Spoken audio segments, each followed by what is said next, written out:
What's up everybody, welcome back to another video on KershiE's channel. Hey, I'm running out of ideas already. I don't want to play Warzone. No, literally I just don't want to play Warzone at the minute. It's in a bad state.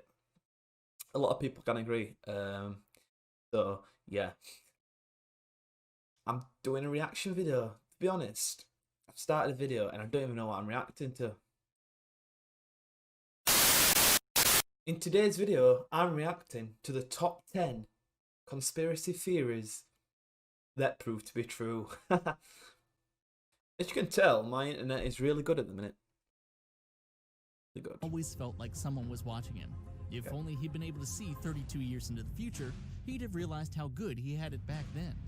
Now more than ever, the internet allows people, businesses, and government agencies to watch and record our every move. Sometimes we discover just how deep the surveillance goes thanks to someone blowing the lid off a secret government program. But more often than not, it's the quiet everyday invasion of privacy that reminds us we're never really alone online. True. Here are 10 ways the internet is watching you right now. Cookies. Oh. Right. This is 10 internet conspiracy theories.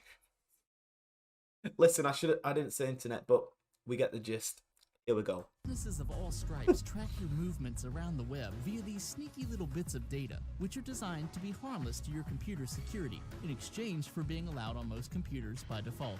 Once a cookie is placed on your computer, marketers and business owners can use the data it sends to monitor your browsing activity. When Pandora or Instagram seems to know exactly what you like without asking, it's because of cookies.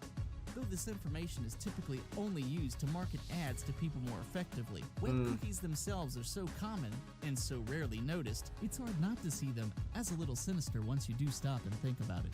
Unsecured Wi-Fi. Yo, you know cookies, they can, like, it'll be bad. I think everything on here is going to be quite bad, but, you know, hey, that's the internet. Got around to securing that Wi-Fi router you set up at home? Then there's a pretty good chance anyone nearby can at least see some of what you do online and what you have on your computer, particularly in shared folders. Anybody who's ever run iTunes in a college dorm only to have other people's shared playlists pop up next to theirs can attest to how common this problem is. Of course, if you are up to something shady, an open Wi-Fi network can give you a bit of plausible deniability by allowing you to claim someone else did it using your unsecured connection. We wouldn't count that defense holding up for very long though. It's best just to play it safe and secure your network. Webcams. Sometimes webcams are publicly available online by design, like city sidewalk cameras. However, many other times they're work, school, or private home cameras that the owner neglected to secure from the prying eyes of the internet. Even with Security cameras can get, like, oh, fuck's sake. Like, anyone can hack into a security camera. I'm pretty sure. Like, if I had the ability, I could probably hack into someone's security camera. It's that bad. Like, pretty scary now because technology is just going up. It's just evolving. Hey, you don't know what's behind it. You know what I mean? Like, who's watching, who's tracking every move. Someone could be watching me right now. That bad. Security measures in place, many I don't cameras know. can be hacked with ease, and even highly secure cameras can be illicitly activated by the FBI. Whatever the case, the fact remains that when you step in front of a webcam, whether on a city street or in your own home, you never know who might be watching. So the next time you see someone with a bit of masking tape over their laptop camera, don't laugh. Ask them for a spare piece. Online purchases.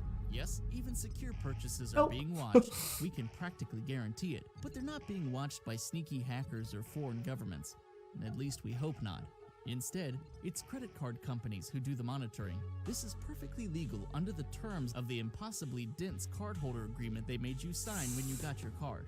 Of course, card companies have a valid reason to require access to the details of your purchases. The iffy part is that this information can be bundled and sold as a marketing product to advertising companies. The practice isn't exclusive to the internet, but internet commerce has made it a whole lot easier. Combined with all the other data you're leaving behind as you browse the web, it's likely that there's an ad agency out there somewhere who knows more about you than your parents.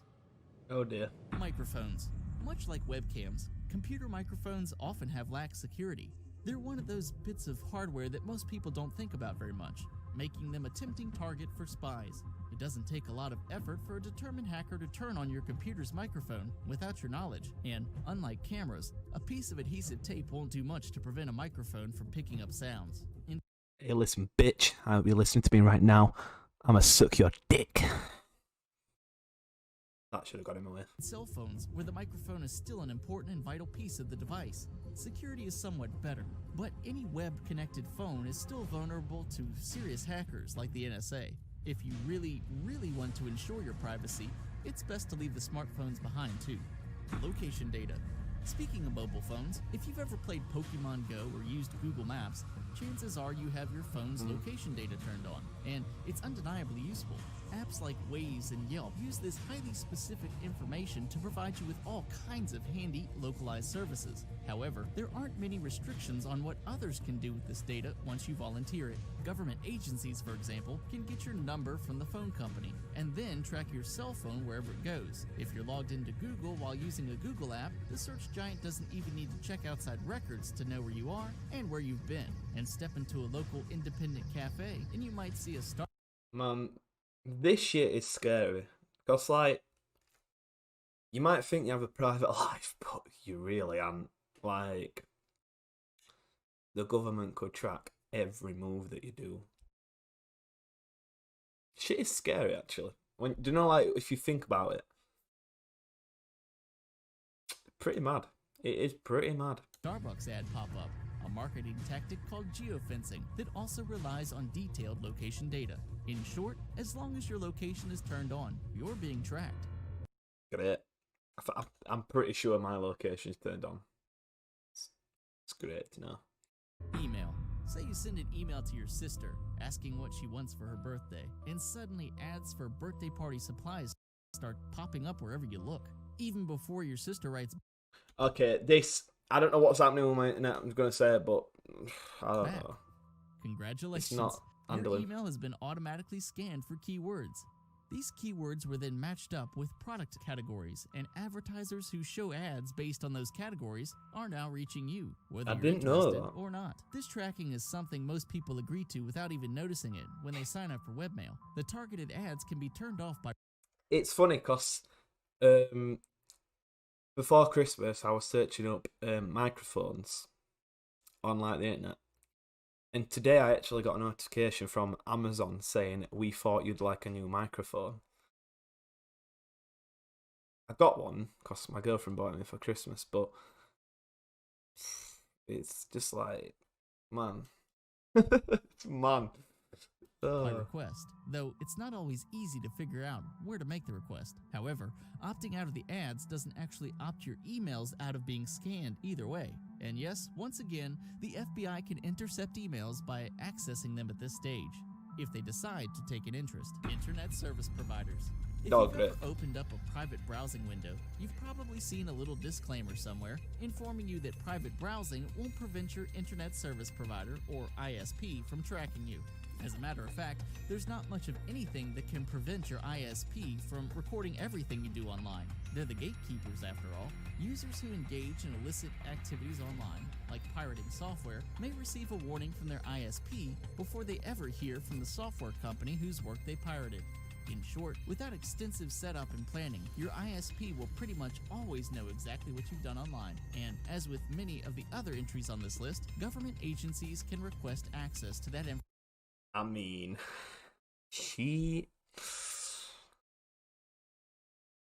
I probably shouldn't search midget porn anymore. Information is needed, often without a user's knowledge. Search engines. Stop and think about the humble search engine. When we're looking for new information, most of us have no choice but to use search engines as our jumping off point.